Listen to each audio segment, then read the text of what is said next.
I got up extra early this morning because, that's right, I am on a tour of Windsor Castle today, as well as Stonehenge and Bath later on. So we finally made it. There we go. The castle is behind me, and aside from the dead grass, it's actually really, really beautiful around here. This is a beautiful view if I ever saw one.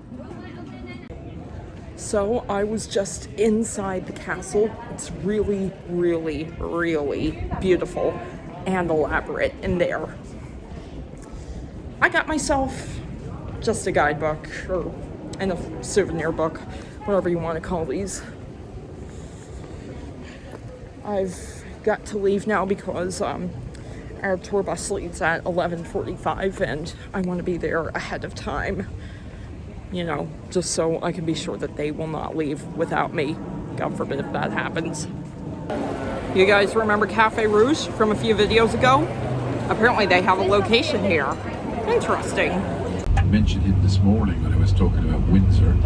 He wrote a book on the great kings of England. The lines for the coaches to Stonehenge are just insane today. I think it's because it's a Sunday in the summertime. Not to mention,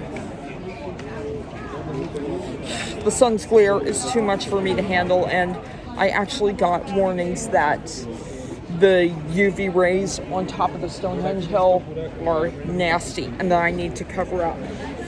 Alas, I don't have anything except this rainbow unicorn silhouette shirt. So I think I'm just gonna have to tough it out, but I'm not too worried because I have my sun hat and I'm kind of tanned. My limbs got a bit of tan this summer. I don't really mind my limbs getting tanned. It's my beautiful pale complexion that I'm the most worried about. So I think it's going to be another 10 minutes until I get on the coach to Stonehenge.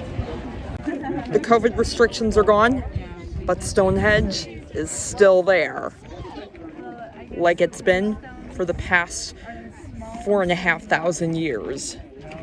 Look at it! It's prehistoric, isn't it? Considering the sun's glare, I definitely should not be hanging around here for too long.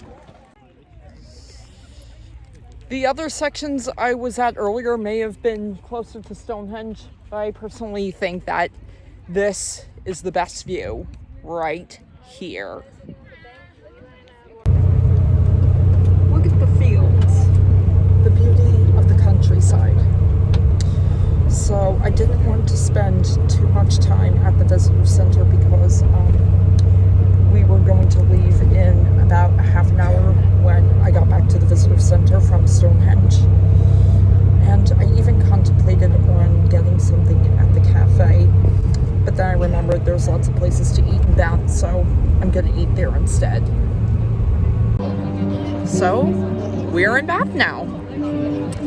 And I don't know if you can hear it or not. It stopped right now, but they're playing the organ in the big cathedral for the Sunday masses, obviously. And now we're about to go into the famous Roman baths.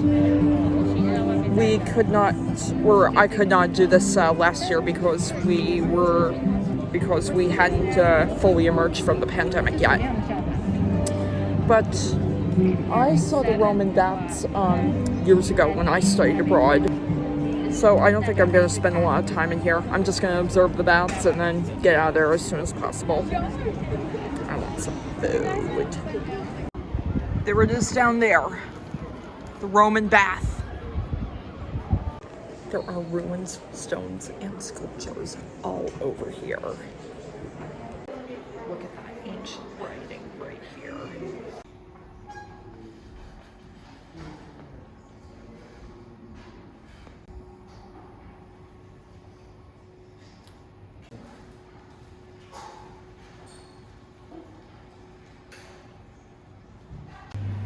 Look at the sacred spring.